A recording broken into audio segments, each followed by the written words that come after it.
धोरण 7 विषय हिंदी। विद्यार्थी मित्रों, 7वीं कक्षा के विद्यार्थी मित्रों, आपकी हिंदी की जो पाठ्य पुस्तक है वो सारी कंप्लीट हो गई है। तो आज मैं आपको हिंदी का जो व्याकरण है उसका रिवीजन करवाती हूँ। पहले तो आप अपना जो निबंध है वो मैंने आपको, मेरी छोटी बहन निबंध था वो मैंने आपको बता दिया था, आपको समझाया था कि वो कैसे लिखना है। उसके बाद आपके जो पाठ्य पुस्तक में जो आपको जो अभ्यासक्रम है उसमें एक और निबंध है कि वफादार कुत्ता। तो मैं आज आपको वो निबंध एक बार समझा देती हूँ और उसके बाद में मैं आपको व्याकरण के जो टॉपिक है वो आपको फिर से समझा देती हूँ कि जिससे आपको जो आपके एग्ज़ाम आती है उसमें आपको एक बार रिवीजन हो जाए। तो पहले आप देख लो, एक वफादार कुत्ता। देखो ये मेरे पास निबंध माला है, उसके अंदर से मैं आपको दिखाती हूँ, जिससे आप लोग पढ़ना चाहे तो भी आप पढ़ सकते हो। तो हम लोगों को मालूम है विद्यार्थी मित्रों के कुत्ता कैसा होता है, वफादार होता है। तो सुनिए, कुत्ता एक पालतू जानवर है। उसके 4 टांगे, 2 कान और 2 आँखें होती है। उसकी पूंछ टेढ़ी होती है। उसका रंग लाल, सफ़ेद, काला या चितकबरा होता है। कुत्ते को रोटी और मांस बहुत पसंद है। कुत्ता घर की रखवाली करता है। अनजान आदमी को देखते ही यह भौंकने लगता है। चोर या अपराधी का पता लगाने में कुत्ता पुलिस की मदद करता है। आपको मालूम है कि विद्यार्थी मित्रों को जो पुलिस होती है वो कई बार अपने साथ कुत्ते को रखते हैं, वो कुत्ते को ट्रेनिंग देते हैं। वो आदमी को सूंघते ही उसको पता चल जाता है। तो और कई कुत्ते तो ऐसे होते हैं कि उसके जो मालिक होते हैं वो उसको कई बार बाहर शेर का आप कई बार देखते हैं कि आदमी तो कार में घूमते ही है, पर कई बार आपने देखा होगा कि कुत्ते जो होते हैं, कुत्ते भी कई बार हमने देखा है कि गाड़ी में घूमते हैं। हमने कई बार गार्डन में या अलग अलग जगह कुत्ते को भी बाहर घूमते देखा है। तो और कई कुत्ते की जात भी कैसी होती है, अलग अलग होते हैं। कई लोग कुत्ते अपने घर में रखते हैं, उनको पालने का भी शौक होता है। तो क्या होता है, वो उसको सुबह और शाम को घूमने के लिए ले जाते हैं, अच्छा खाना खिलाते हैं उसको, वो कई तरह की ट्रेनिंग देते हैं। तो क्या ऐसा माना गया है कि चोर या अपराधी का पता लगाने में कुत्ता पुलिस की मदद करता है।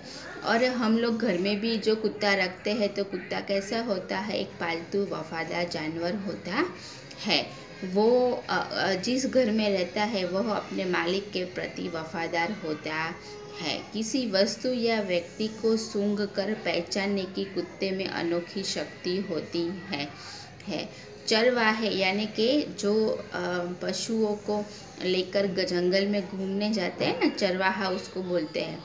गुजराती में क्या बोलते हैं, भरवाड़।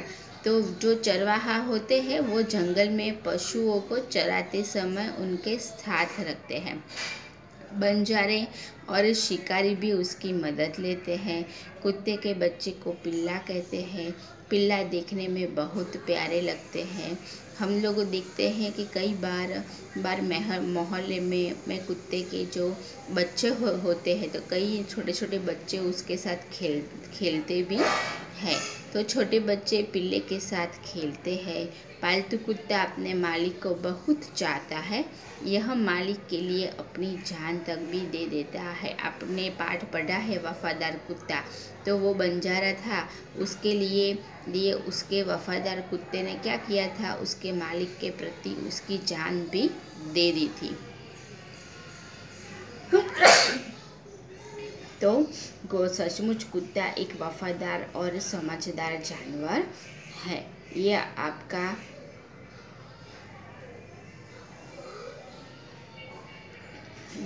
जो निबंध था वो आज मैंने ये आपको वफादार कुत्ता जो निबंध लेखन था, आपको जो पूछा जाए कि उसके बारे में 15-20 वाक्य लिखे, तो आपको अब 2-3 बार पढ़ लेना और आपको अब आना चाहिए कि वफादार कुत्ते के बारे में कैसे लिखना है।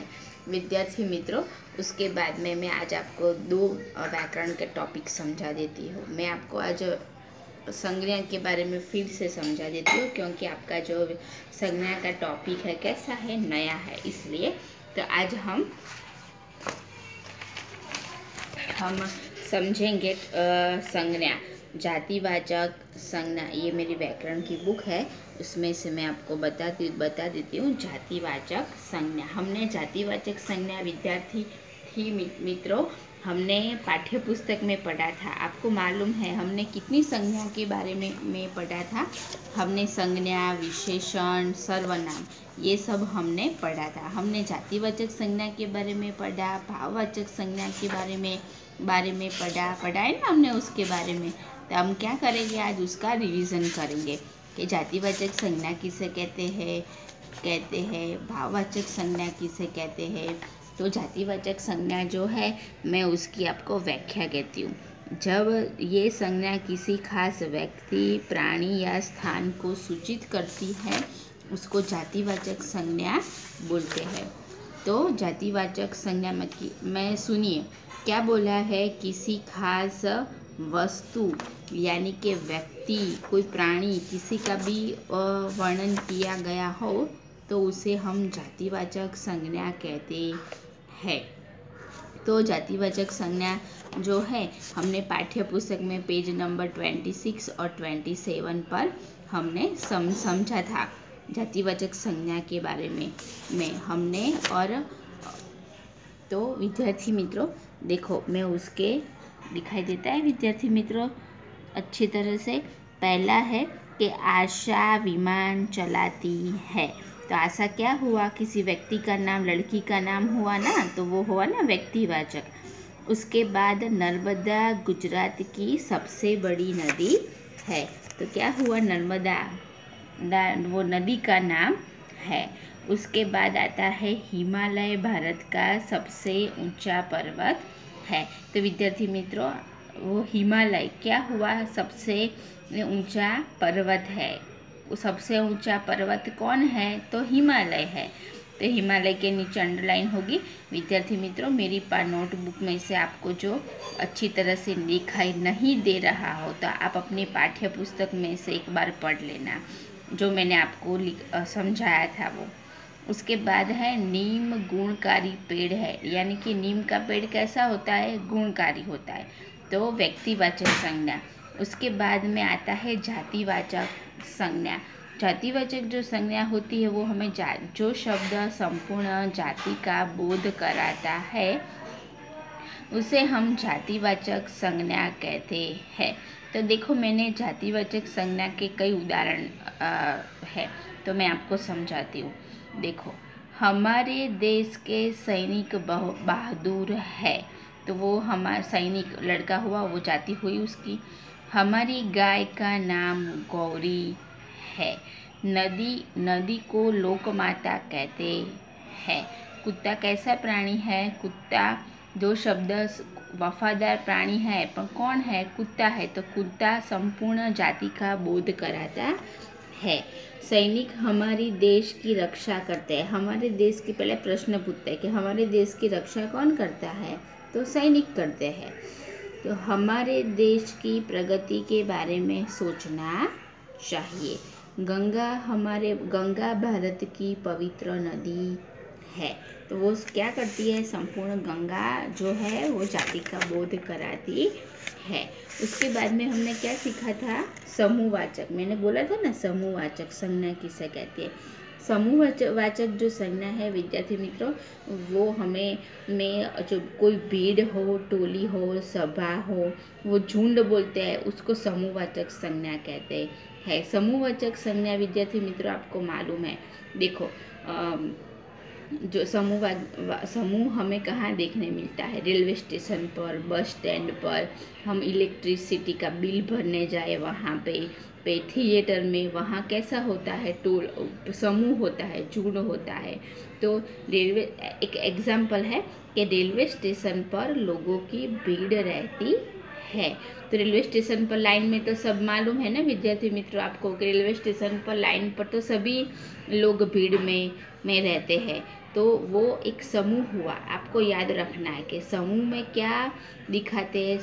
समूह में भीड़ हो, टोला हो, समूह, झुंड हो, वो सब समूहवाचक संज्ञा कहते हैं। तो बच्चों की टोली होली खेलने निकली है। एक से ज़्यादा बच्चे हैं, यानी कि 2, 3, 4, 5, 10, 11, 12, वो उसको वो ज़्यादा होते हैं ना, वहाँ समूहवाचक संज्ञा होती है। तो सभा होती है, आपको मालूम, कई अच्छे जो होते हैं प्रवचनकार, तो वो कई बार सभा होती है, राम भगवान की सभा, कृष्ण की सभा।